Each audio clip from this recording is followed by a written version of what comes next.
King TV நேயர்களுக்கு வணக்கம். இன்றைய சிறப்பு நிகழ்ச்சியில் நம்முடன் இணைந்திருக்கிறார் சமூக கல்வியாளர் ஹரிகிருஷ்ணன் அவர்கள். வணக்கம் சார். வணக்கம். கடந்த 2018 ஒரு நபர் ராஜலட்சுமி அப்படின்ற பொண்ணை தலைய வெட்டி கைதாயிருந்தாரு. இப்ப அதற்கான தண்டனை குறைச்சிருக்காங்க சார். அன்னைக்கு என்ன நடந்துச்சு? ஆக்சுவலி கைதானாரா அப்படின்னு கேட்டீங்கன்னா ஆகவே இல்லை. இந்த கேஸ் தமிழ்நாட்டையே ஒரு பக்கம் பயங்கரமாக திருப்பி போட்ட உண்டு. இன்றைக்கி இருக்க ஜென்ரேஷனில் எவ்வளோ பேருக்கு தெரியாது.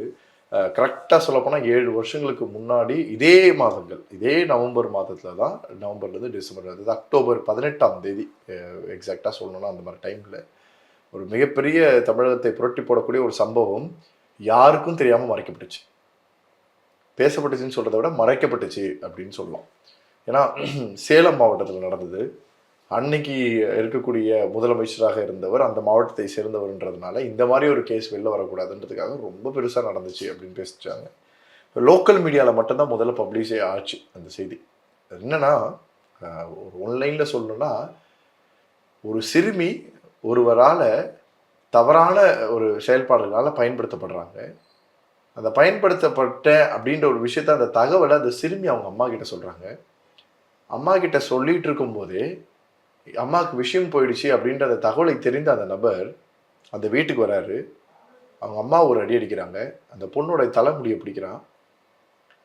உன்னோட நான் தவறாக பண்ணிட்டேன்னு வெளியில் தெரியுறது எனக்கு பிரச்சனை இல்லை, ஆனால் என் ஜாதியை விட கீழ் ஜாதி பொண்ணை தொட்டுட்டேன்னு சொல்கிறது தான் எனக்கு அசிங்கமாக இருக்குன்னு சொல்லி அந்த அம்மாவோட கண்ணு முன்னாடி தலையை 2 துண்டாக வெட்டி அந்த தலையை எடுத்து நடு ரோட்டில் வச்சுட்டு போலீஸ் ஸ்டேஷனில் போய் சாமி வெட்டிட்டேன்னு சொல்லி சரண்டர் ஆகி கேஸும் அப்படி தான் ஃபைல் பண்ணப்பட்டுச்சு.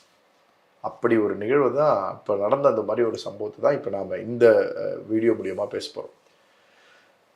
பொதுவாகவே பிள்ளைகள் அப்படின்னா நம்ம எவ்வளோ பார்த்து எவ்வளோ விஷயங்களை செய்வோம் அப்படின்றது தெரியும். அது ஆண் பிள்ளையாக இருக்கட்டும், பெண் பிள்ளையாக இருக்கட்டும். ஆனால் தொடர்ந்து நிறைய செய்திகளை நம்ம கேள்விப்பட்டுக்கிட்டே வரோம்.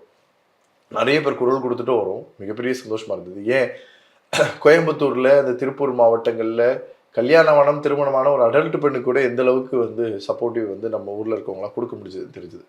ஆனால் இந்த பிள்ளைய யாருமே கண்டுக்காமல் போயிட்டாங்களோ, காரணம் அவர்களுடைய ஜாதியோன்றதை கூட பல கேள்வியாக வச்சுது. ஏன்னா அந்த ஊர் அப்படிப்பட்ட ஒரு ஒரு விஷயத்த பண்ணுச்சு. ஏன்னா நாங்கள் அந்த அன்னைக்கு கேள்விப்படுறோம் அந்த செய்தியை. சென்னையிலேருந்து கேள்விப்படும் போது அந்த செய்தி பெருசாக வரவே இல்லை. எல்லா பேப்பர்லையும் நியூஸ்லையும் தேடரும் வரவே இல்லை. யாருமே பேசலை. எனக்கு தெரிஞ்ச அன்னைக்கு இருந்த யூடியூபர் மதன் கௌரி அவர் பேசினார் அந்த செய்தியை. இன்னும் ஒரு சில பேர் பேசினாங்க, பெருசாக வேறு யாருமே பேசலை. அந்த அந்த ஒரு பொண்ணு நம்பி பேசிகிட்டு இருக்காங்க. ஒரு குடும்பத்தில் போய் விளையாடிட்டு இருக்காங்க. அதை தவறாக பயன்படுத்தப்படுறாங்க. தவறாக பயன்படுத்தக்கூடிய அந்த விஷயங்கள் எனக்கு இப்படி நடக்குதுமான்னு அம்மா கிட்ட சொல்கிறாங்க. ஒருத்தர் எவ்வளவு தைரியம் இருந்தால், நீ என்னை விட கீழ் ஜாதியாக இருக்கக்கூடிய ஆள், உன்னை கீழ் ஜாதியாக இருக்கக்கூடிய உன்னைய தொட்டுன்னு சொல்கிறது பெரிய பாவமாக இருக்கும் அப்படின்னு சொல்லி அம்மாவோட தன்னுடைய தாயின் கண் முன்னாடியே அந்த தலையை 2ஆக வெட்டுற துண்டு இது தைரியமும் அந்த தலையை எடுத்துகிட்டு போய் நடு ரோட்டில் வைக்கிறான். ஏன் அப்படின்னா, கீழ் ஜாதியாக இருக்கக்கூடிய யாராக இருந்தாலும் எங்களை எதுவும் செஞ்சிட முடியாதுன்றதை அந்த ஊருக்கே உணர்த்துறதற்காக அவர் ரோட்டில் வைக்கிறான். எவ்வளோ பெரிய ஒரு இது. அதுக்கப்புறமா அவன் ஸ்டேஷனில் போய் சரண்டர் ஆகும்போது கூட, அவன் பொண்டாட்டியோட துணையோட சரண்டர் ஆகும்போது கூட, இது நான் பண்ணலை, எனக்கு சாமி வந்துருச்சு, அந்த பொண்ணு தப்பு பண்ணியிருந்தது, சாமி வந்துருச்சு, அதனால் வெட்டிட்டேன்னு போய் சரண்டர் ஆனால் கேஸும் அதே மாதிரி ஃபைல் பண்ணி எந்த ஒரு பிரச்சனையும் இல்லாமல் அவனை பாதுகாக்கிறாங்க போலீஸில். இந்த அளவுக்கு நடக்குது. இந்த செய்தியை நடந்தது கேள்விப்பட்டதற்கு அப்புறமாக இதற்காக பேசணும் அப்படின்னு சொல்லிட்டு நானும் பல்லாவரம் பகுதியில் லோகேஷ் ரவின்னு ஒருத்தர் இருந்தார். ஸோ அவரு நண்பர், சமூக சேவகர் தான். அவரும் நானும் சேர்ந்து ஏதாவது பண்ணணும் அப்படின்னு நினச்சோம். எந்த ஒரு விஷயத்தை இந்த உலகத்துக்கே தெரிய விடாமல் மறைக்கணும்னு நினச்சாங்களோ அது இந்த உலகத்துக்கே தெரியணும் அப்படின்னு முடிவு பண்ணோம். அதுக்காக பைக்லேயே ரேலி பண்ணலாம் அப்படின்னு டிசைட் பண்ணோம். சென்னையிலேருந்து 1000 கிலோமீட்டர் ரேலி. இந்த 1000 கிலோமீட்டருக்கும் அந்த பிள்ளையை பற்றின பாதகைகள், அந்த பதாகைகள் மூலியமாக அந்த பொண்ணுக்கு என்ன நடந்துச்சு, எப்படி இருந்தது, எல்லாரும் தைரியமாக பேசணும். இங்கே ஒடுக்கப்பட்டவர்கள், தாழ்த்தப்பட்டவர்கள்லாம் கிடையாது, உயர் ஜாதி, மேல் ஜாதி, கீழ் ஜாதிலாம் கிடையாது, எல்லாரும் ஒன்று தான். அவன் யார் நம்மளை ஒடுக்கிறதுக்கு? யாராக இருந்தாலும் குரல் கொடுங்க, குரல் கொடுக்கறதுக்கு சப்போர்ட் பண்ண நாங்களும் இருக்கோம், ரெடியாக இருக்கோம், அரசாங்கம் இருக்கும் அப்படின்லாம் சொல்லி ஒரு ப்ரொமோஷன் அவேர்னஸ் க்ரியேட் பண்ணி சுற்றி வச்சு அப்படியே சென்னையிலேருந்து அவங்க ஊரை நோக்கி போகக்கூடிய ஒவ்வொரு கிராமம், ஒவ்வொரு ஊர்லேயும் உள்ளே பூந்து அவங்களோட கிராமத்தெல்லாம் கூப்பிட்டு வச்சு பேசி இந்த மாதிரி தொடர்ந்து விஷயங்களை செஞ்சுட்டு அங்கே போகிறோம். அங்கே போகும்போது எங்களுக்கு அது எந்த இடத்துல இருக்குன்னா வீடு தெரியாது இல்லையா. அந்த ஊர் மக்கள்கிட்ட கேட்குறோம், அப்படி ஒரு நடந்துச்சான்னு கேட்குறாங்க. அந்த ஊர் மக்கள் அப்படி ஒரு நடந்துச்சா, அப்படி ஒரு புள்ள இருக்கா இங்க, அப்படி ஒரு வீடு இருக்கா எனக்கு தெரியாது, தெரிஞ்சுக்கிட்டே தெரியாதுன்னு சொல்றாங்க. அரசியல் தாக்கமா இருக்குமா சார்? அரசியல் தாக்கம்லாம் இல்லை, சாதியின் தாக்கம். அரசியல் தாக்கம்லாம் இங்க வரவே இல்லை. அரசியலுக்கு அரசியல் ஆயிடக்கூடாதுன்றது அவங்களுடைய வேலை. இங்க நாங்க வந்து எங்க ஜாதியில இருக்கக்கூடிய ஒரு பையன் தப்பா பிரச்சனை வந்துடக்கூடாது. அதாவது ஒரு புள்ள இந்த ஜாதியினாலதான் காரணம், இந்த ஜாதினால காரணம் இல்லை, இந்த ஜாதியின் சார்ந்த ஒருத்தர் தண்டிக்கப்பட்டிருக்கூடாது. புரியுதுங்களா? ஜாதியினால காரணம்னு சொல்றது கூட சந்தோஷம் தான் அவங்களுக்கு, நான் பெரிய ஆளுன்னு காட்டுறேன்றது. ஆனா எங்க ஜாதியை சார்ந்த ஒருத்தவன் தப்பு தண்டனை அனுபவிக்க கூடாதுன்ற, கஷ்டத்தை அனுபவிக்க கூடாதுன்ற எண்ணம். அந்த ஊருக்கு போறோம், அந்த வீட்டை எல்லாத்தையும் முள் வேலி போட்டு மறைச்சு வச்சிருக்காங்க. சம்பந்தப்பட்டவங்க போற இடத்த மறைச்சு வச்சிருக்காங்க, யாருமே போக முடியாதுன்ற மாதிரி ஒரு தடுப்பு மாதிரி ஒண்ணு வச்சிருக்காங்க. எல்லாத்தையும் எடுத்து தூக்கி போட்டு ஊர்காரங்களை கூப்பிட்டு செமையா திட்டி அப்புறம் அந்த வீட்டோட போய் பேசும்போது அவங்க ஒவ்வொரு நடந்த செயல்களையும் எங்களோட ஷேர் பண்றாங்க.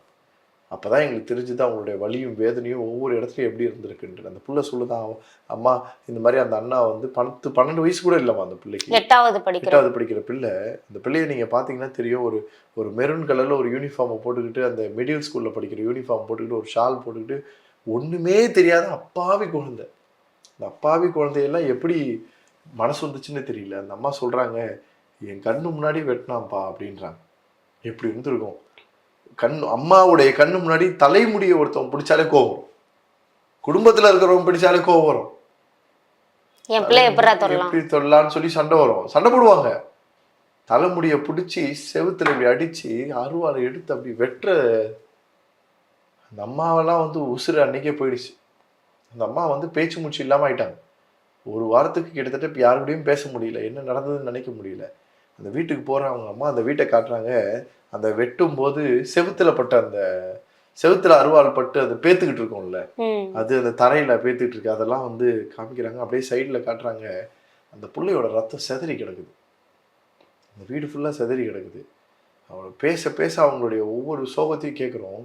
என்ன அடுத்து பண்ண போறீங்க அப்படின்னா, எதுவுமே பண்ண முடியாத நிலைமையில இருக்காங்க. இதை எதிர்த்து போராடுற தைரியமும் இல்லை, போராடுறதுக்கு வக்கீல வைக்கிறதுக்கு காசும் இல்லை. அப்போ எந்த மாதிரி அனுபவத்தில் இருக்குன்னு பாருங்க.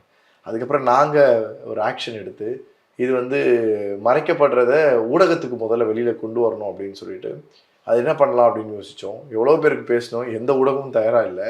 அப்போ முள்ளால் தான் எடுக்கணும் அப்படின்னு சொல்கிற மாதிரி எதிர்கட்சியை வச்சு தான் இவங்களை இது பண்ணணும் அப்படின்னு அங்கே இருக்கக்கூடிய இடத்துல காங்கிரஸை அணுகி, காங்கிரஸில் இருக்கக்கூடியவர்கள்கிட்ட பேசி, டெல்லி வரைக்கும் பேசி, உடனே டெல்லியில் இருக்கக்கூடியவங்க இங்கே இருக்கக்கூடிய லோக்கல் தமிழ்நாடு காங்கிரஸ் மாநில செயலாளரை பேசி உடனே ஆளை வர வச்சு ஒரு 20 பேர் வந்து அந்த ஊரிலேயே ஒரு பெரிய விழா இது உருவாக்கி மொத்த ப்ரெஸ்ஸையும் வர வச்சு இந்த மாதிரி நடந்த செய்திகளை வெளியில் கொண்டு வந்து பேச வச்சு கேஸ் எடுத்து நடத்துறதுக்கு ஒரு சப்போர்ட் எடுத்து தொல் திருமாவளவன் அவர்கள்கிட்ட இந்த விஷயத்தை கொண்டு போய், ஏன்னால் அவர்கள் வந்து இந்த ஜாதி சார்ந்த அடக்குமுறை ஏற்படுறதுனால அவர்கள்கிட்ட முடிச்சு அவர் மூலியமாக அட்வொகேட் அரேஞ்ச் பண்ணி அதுக்கப்புறம் கேஸ் எடுத்து பதிவு செய்து கேஸை கொண்டு வந்து அப்புறம் வேலை பார்க்க ஆரம்பித்தோம். அந்த பையனுக்கு தண்டனை கிடைப்பதற்காகவே அந்த கேஸை ப்ரூவ் பண்ணுறதுக்கே அவ்வளோ வருட காலங்கள் அது கடந்து போச்சு. அந்த அப்பாவும் அம்மாவும் எங்ககிட்ட பேசும்போது அவ்வளோ வலியோட வேதனையோட சொல்லுவாங்க, என்னம்மா இப்படி இருக்குது, கேஸ் நடக்க மாட்டேங்குது, இது நடக்குமா நடக்கலையான்ற ஒவ்வொரு வாட்டியும் எதில் வருவாங்கன்றீங்க.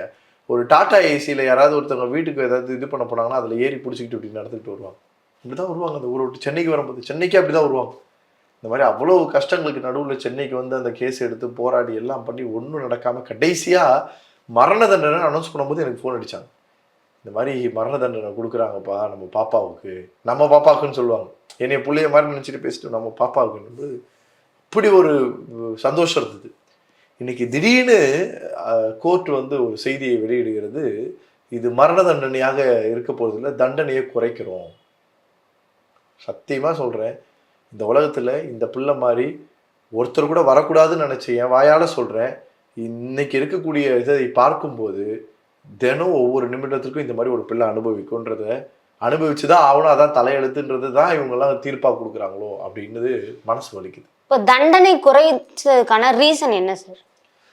அவர்கள் சைட்ல இருந்து என்ன சொல்றாங்கன்னா, இதற்கு மரண தண்டனை தான் இருக்கணும்னு அவசியம் இல்லை, அவங்க மேல்முறையீடு இவ்வளோ தூரம் அவங்க திருப்பி செஞ்சு இது பண்ணுறதுல அவங்களுக்கு குறைக்கலாம் அப்படின்னு ஒரு காரணத்தை சொல்கிறாங்க. ஒருத்தருக்கு நீங்கள் மரண தண்டனை கொடுத்து அந்த மரணத்தை எல்லாருக்கும் தெரிகிற மாதிரி சொல்லும்போது தான் அடுத்த வாட்டி ஒரு பிள்ளையை பார்க்கும்போது கூட பயம் வரும். ஆனால் தண்டனையை குறைக்கலான்ற ஒரு கான்செப்ட் வந்துச்சுன்னா என்ன பண்ணால் என்ன உள்ளே போடுவாங்க, நம்ம வெளியில் வர்றதுக்கு ஒரு நல்ல வக்கீலை வச்சா பண்ண முடியும் அப்படின்ற தைரியம் வந்ததுன்னா எல்லாரும் தப்பு பண்ணுறது ஈஸியாக பண்ணிடுவாங்களே. சட்டமும் மேல் ஜாதிக்கு சமமா இருக்காது. சட்டம் மேல் ஜாதிக்கு சமமா இருக்கா கீழ் ஜாதிக்கு சமமா இருக்கான்னு இல்லை. இன்னைக்கு கீழ் ஜாதியில இருக்கிறவங்ககிட்டயும் பணம் இருக்கு, மேல் ஜாதியில இருக்கிறவங்ககிட்டயும் பணம் இருக்கு. இங்க யாருக்கு உயர்ந்தவர்களாக இருக்கிறாங்கன்னா பணம் இருப்பவர்கள் உயர்ந்தவர்களாக இருக்கிறாங்க. இது சட்டம்னு நம்ம சொல்ல முடியாது. சட்டத்தில் இருக்கக்கூடிய அவர்களுக்காக பேசக்கூடிய வாதாடக்கூடிய வக்கீல்களாக இருக்கக்கூடியவர்கள் செய்யக்கூடியது தான். இன்னைக்கு எந்த கேஸ் நிறைய வக்கீல் மனசாட்சிக்கு உண்மையாக எடுத்து பண்றாங்கன்னு நீங்க நினைக்கிறீங்க? பணத்திற்காக ஒண்ணுமே இல்லை. இப்போ ஒன்றும் இல்லை. நான் எனக்கு ஒரு ஒரு பிரச்சனை என்னன்னா, நான் OnePlusல ஒரு டிவி வாங்குறேன்.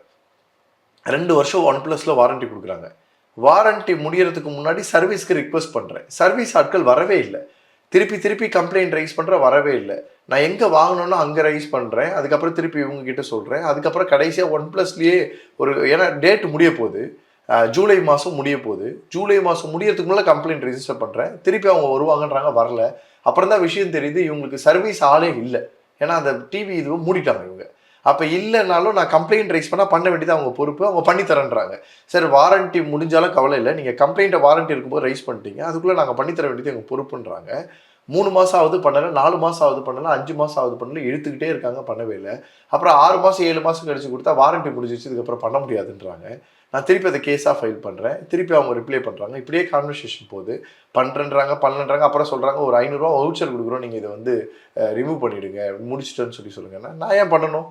பண்ண முடியாதுன்னு சொல்கிறேன். அதுக்கப்புறமா கவர்மெண்ட் கன்சியூமர் கம்ப்ளைண்ட்டில் கேஸ் ஃபைல் பண்ணுறேன். கவர்மெண்ட்லேருந்து இவங்களுக்கு ஒரு ரிப்ளை பண்ணணும்னு ஒரு நோட்டீஸ் கொடுக்குறாங்க. ரிப்ளை இவங்க பண்ணவே இல்லை. அப்புறம் கவர்மெண்ட்லேருந்து எனக்கு நோட்டீஸ் கொடுக்குறாங்க, நீங்கள் தாராளமாக கன்சியூமர் கோர்ட்டில் டேரெக்டாக நீங்கள் ஃபைல் பண்ணி உங்களுக்கு என்ன காம்பன்சேஷன் வேணுமோ நீங்கள் ஃபைல் பண்ணிக்க முடியும், இவங்க அக்னாலஜ்மெண்ட் பண்ணலை அப்படின்னு சொல்லி இவங்களே கொடுத்துட்றாங்க.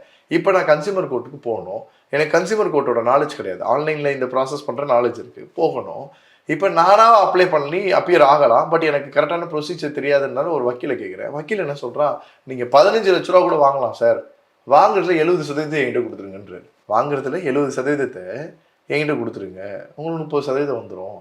யோசிச்சு பாருங்கள், 30%ன்றதே உங்களுக்கு 15 லட்ச ரூபாவில் 10%னாலே உங்களுக்கு ஒரு 1.5 லட்ச ரூபா வச்சு கிட்டத்தட்ட 4.5 லட்ச ரூபா காம்பன்சேஷன் வருதுல, சும்மா இல்லைல்ல, பெரிய விஷயம் இல்லை அப்படின்னு என்னையை கன்வின்ஸ் பண்ணுறாங்க. நீ எப்படி இருக்குன்னு பாருங்க. பணத்திற்காக நான் இதை கன்சியூமர் கோர்ட்டுக்கு கொண்டு போறதுன்றது பணம் வரணுன்றதுக்காக கிடையாது. என்னைய மாதிரி இன்னொருத்தவங்க பாதிக்க விடக்கூடாது, சர்வீஸ் கரெக்டா இருக்கணும், இந்த மாதிரி பயப்படக்கூடாது, இது பண்ணணும், அவர்கள் செய்த தவறை அவர்கள் உணரணும், தப்பு பண்ணவங்க தப்புக்கான தண்டனையை அனுபவிக்கணுன்றதுக்காக நம்ம பண்ணணும்னு நினைக்கிறோம். இதை பணம் சார்ந்து இதை எல்லாமே சிந்திக்க வைக்கிறாங்க. அப்ப எல்லா இடத்துலையுமே இப்ப இந்த பிள்ளைக்காக ஒருத்தர் வக்கீல் ஆஜராகிறாருன்னா என்ன பணம் அவருக்கு கிடைச்சிடும், என்ன செஞ்சிட முடியும் அவருக்கு? அப்ப இதுதான் இங்க பிரச்சனையே. இன்னைக்கு உடம்பு முடியலன்னு ஹாஸ்பிட்டலுக்கு போனால் ஹாஸ்பிட்டலில் இருக்கிறவன் 4 வாரத்தை நல்ல வார்த்தை பேச ஆள் கிடையாது. சரி, பிரச்சனையாயிடுச்சுன்னு சொல்லி சட்டம் சைடில் போனால் சட்டத்தில் வாதாடுறதுக்கு சரியானவர்கள் கிடையாது. இந்த மாதிரி ஒவ்வொரு இடத்துலையுமே நமக்கு இடைஞ்சூறு உருவாக்கக்கூடிய மனிதர்கள் இருக்காங்க. அப்போ ஒவ்வொரு வழியும் வேதனையும் ஒரு பொதுமக்களாக இருக்கக்கூடிய எப்படி அனுபவிக்க முடியும்? ஒரு பிள்ளைய ஏதோ ஒரு நாதாரி தன்னுடைய இச்சைக்காக பயன்படுத்திட்டு அதே பிள்ளைய எல்லார் முன்னாடியும் வெட்டி அதை ஒரு வீரமாக காமிச்சு அந்த தலையை கொண்டு நடு ரோட்ல வைக்கக்கூடிய தைரியம் ஒரு மனுஷனுக்கு வருதுன்னா இந்த சமுதாயம் ஒரு மனுஷனுக்கு என்னத்தை உருவாக்கி கொடுத்துச்சு? அப்படியும் போராடி அந்த மனுஷனை கூட்டிட்டு போய் ஜெயில போட்டு மரண தண்டனை வாங்கி கொடுத்தா, நீ மரண தண்டனை வேணாம்ப்பா, நீ ஆயுள் தண்டனை அனுபவிச்சுக்கலாம், 20 ஆண்டு காலங்கள் இருந்துக்கலாம், நீ இப்ப வெளில வந்துக்கலாம், அப்ப வெளில வந்துக்கலாம், நீ கொடுக்க முடியுதுன்னா அப்ப இந்த சமூகம் எந்த அளவுக்கு சீர்கெட்டு போயிருக்குன்னு கேட்கிறேன். எந்த அளவுக்கு சீர்கெட்டு போயிருக்குன்னு பாருங்க. உங்களுக்கு செய்தியில நான் காட்டுறேன், என்ன நடந்திருக்குன்றதை நீங்க பார்க்கலாம். உங்களுக்கு அந்த வீடியோ எவிடன்ஸோட நான் ஆதாரத்தோட காட்ட முடியும். முள்வேலி போட்டு இவங்க என்ன பண்ணியிருக்காங்கன்றத முள்வேலி போட்டு அந்த ஊரை மறைக்கிறாங்க. இந்த மாதிரி போகக்கூடாதுன்றதை மறைக்கிறாங்க. என்கிட்ட ஒவ்வொரு வீடியோ தகவல்களும் போட்டோஸோட இருக்கு. நீங்க இப்ப கூட நீங்க எடுத்து போட்டு உங்களோட சேனல்ல நீங்க பப்ளிஷ் பண்ண முடியும். அந்த அளவுக்கு பிரச்சனையை ஒவ்வொரு சமூகமும் இன்னைக்கு அனுபவிச்சுட்டு இருக்கு. அப்ப குரல் கொடுக்க முடியாத ஒரு மனுஷன் இருந்தானா நீங்க என்ன வேணா பேசிடுவீங்களா? அப்போ குரலற்ற ஒரு மனிதர்கள் இருக்கிறாங்கன்னா அப்போ இந்த உலகத்தில் அவனுங்களுக்கு வாழவே தகுதி இல்லைன்னு சொல்றீங்களா? அப்போ அவங்களாம் வாழக்கூடாதா? என்ன பண்ண சொல்றீங்க? அவங்களாம் சாகணுமா? இன்னைக்கு என்கிட்ட காசு இருக்குங்க, நான் பேசுவேங்க, காசு இல்லாத ஒரு மனுஷன் என்னங்க பண்ணுவா? அப்போ அந்த மனுஷனுக்கு யாருங்க நிற்பா? அது நமக்கு மிகப்பெரிய வருத்தத்தையும் வலியையும் தருதா இல்லையா? நாளைக்கு இதே இடத்துல தான் உன் வீட்டுக்கும் நடக்கும் அப்படின்ற அந்த மனசாட்சின்றது வேணுமா இல்லையா அவங்களுக்கு? அப்ப அந்த மனசாட்சி இல்லாம தன்னால என்ன வேணா செஞ்சிட முடியும், எப்படி வேணா செஞ்சிட முடியும் அப்படின்றத நம்பிக்கை ஒரு மனுஷனை எப்படி வேணாலும் கேவலப்படுத்தி நடத்திடும். எப்படி வேணாலும் நடத்திடும். அவன் எப்படி திருப்பியும் தப்பு வேணாலும் செய்யணும்ன்ற எண்ணம் தோணும். தாராளமா நீ தப்பு செய்யலான்ற நம்பிக்கையை தான் இந்த அரசாங்கம் கொடுக்குதுன்னு சொல்றேன். தாராளமா பண்ணலான்ற நம்பிக்கையை இந்த அரசாங்கம் ஈஸியா கொடுத்துருது. அப்ப அதனால என்ன பண்றாங்க, இந்த மாதிரி ஊர்ல இருக்கிற மனுஷங்க தனக்கு என்ன வேணாலும் பண்ணலாம் அப்படின்ற தைரியத்தை அவங்க எடுத்துக்கிறாங்க. எடுத்துக்கிட்டு அதுக்கேற்ற மாதிரி பயணிக்கவும் ஆரம்பிக்கிறாங்கல்ல. அப்ப இது எந்த அளவுக்கு நியாயமாக இருக்க முடியும்? இன்னைக்கு இத்தனை கேஸ் பார்க்குறோம், இத்தனை பேர் சாகிறத பார்க்குறோம், இத்தனை பேர் அனுபவிக்கிறத பார்க்குறோம். அப்புறம் இதெல்லாம் எங்கேருந்து வருது? இவர்கள் கொடுக்கக்கூடிய அந்த ஒரு சில விஷயங்கள் தான். இன்னைக்கு திருவள்ளூர் மாவட்டத்தில் ஒரு பொண்ணை எல்லாரும் இருக்கும்போது சிசிடிவி ஃபுட்டேஜஸ் இருக்கும்போது ஒரு பொண்ணையை கதற தூக்கிட்டு உள்ள போறாங்க. யாரு கேட்டு அது பண்ண முடிஞ்சது ஒருத்தனால? அப்ப யார் அதை உருவாக்குனா? ஒருத்தவனுக்கு கொடுக்கக்கூடிய தைரியம் எப்படி வேணாலும் செய்ய முடியும் அப்படின்னா அப்ப அந்த மனுஷன் எப்படி வேணாலும் பண்ணலான்றது தானே அர்த்தம். அப்ப இவர்கள் எல்லாம் கேட்கறதுக்கான ஆள் இல்லைன்னு தானே அர்த்தம். இது அந்த ஊர்ல அந்த வீட்டில் இருந்தக்கூடிய ரத்தம். இந்த ரத்தத்தை பாருங்க. அந்த அம்மா வந்து கை காட்டி இந்த இடத்துல சொல்றாங்க. நீங்க இந்த ஜூம்ல நீங்க காட்டலாம், வீடியோல பாத்தீங்கன்னா தெரியும். அவ்வளோ ரத்தத்தையும் அந்த வீட்டில் அந்த அம்மா அந்த பிள்ளைக்கு நடந்ததை அப்படியே காட்டுறாங்க. ஒவ்வொரு செய்தியும் அப்படி அவங்களோட ஒவ்வொரு வலியும் வேதனையும் நீங்க பார்க்க முடியாது. இங்க பாருங்க, இந்த கதவுக்கு பக்கத்துல எவ்வளவு ரத்தம் சொட்டி கிடக்குதுன்னு பாருங்க. இந்த பிள்ளைக்கு என்ன தெரியும்? இவ்வளோண்டு சின்ன பிள்ளைக்கு என்ன தெரியும்? ரெட்டை ஜடை போட்டுக்கிட்டு இருக்கு. ஜடை கூட பின்ன தெரியாத வயசுல இருக்க பிள்ளைய உன்னால சீரழிக்க தெரியுது.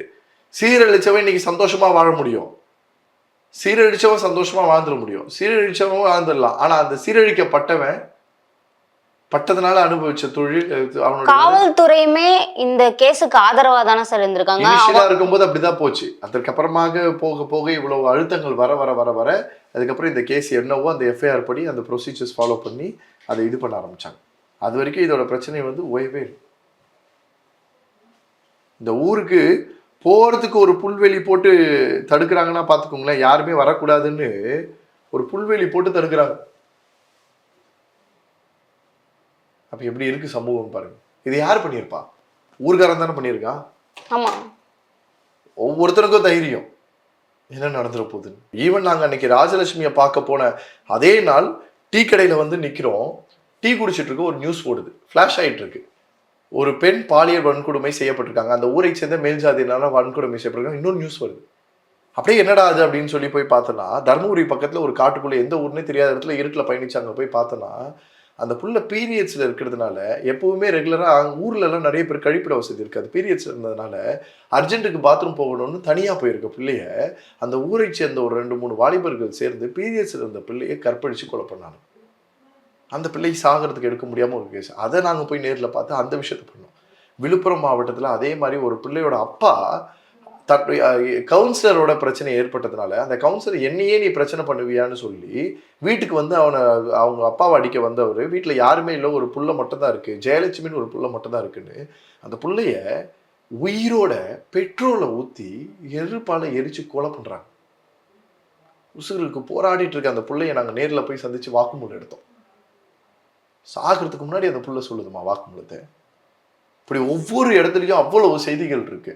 இந்த புள்ள மட்டும் இல்லை, எல்லா பிள்ளைகளுக்கும் கிடைக்கணும்னா எவன் ஒருவன் பெண் பிள்ளையோ பெண் குழந்தையோ அல்லது பெண்களையோ அல்லது ஆண் பிள்ளையை கூட இன்னைக்கு சுதந்திரம் இல்லாத கூடாதான் இருக்கிறோம். எவன் எல்லாம் பாலியல் சார்ந்து ஒருத்தன் இன்னொரு பார்வை பார்க்கிறானோ பார்க்கும்போதே அவன் கண் நோன்ற சட்டம் உருவாகணும். ஒரு வாரம், ஒரு மாசம், ஒரு வருஷம்லாம் கிடையவே கிடையாது. இவன் தான் தெரிஞ்சிருச்சுன்னா, இவன் தான் நிரூபிச்சுட்டோம்னா அவன் முடிச்சோன்னா அன்னைக்கு நைட்டு, அன்னைக்கு தீர்ப்பு எழுதி முடித்த அன்னைக்கு ஈவினிங் 6 மணினா காலையில 11 மணிக்கு 6 மணிக்கு சாயங்காலம் 6 மணிக்கு தீர்ப்பு எழுதப்படுறா. அடுத்த நாள் காலையில 11 மணிக்கு அவன் தூக்குல தொங்கணும். இந்த தூக்குல தொங்குற வீடியோவும் உலகம் பார்க்கணும். எதனால தூக்குல தொங்கினான்னு பார்க்கணும். அப்படி பார்க்காத வரைக்கும் யாருக்கும் எந்த ஒரு இதுவும் சுதந்திரம்னு ஒண்ணு கிடைச்சி எந்த பயனும் இல்லை. தண்டனை கடுமையாக்கப்படாத வரைக்கும் இந்த மாதிரியான தவறுகள் நடந்துட்டு தான் சார் இருக்கும். தண்டனையை கடுமையாக்கணும். தொடர்ந்து பேசுவோம் சார். நன்றி. தேங்க்யூ.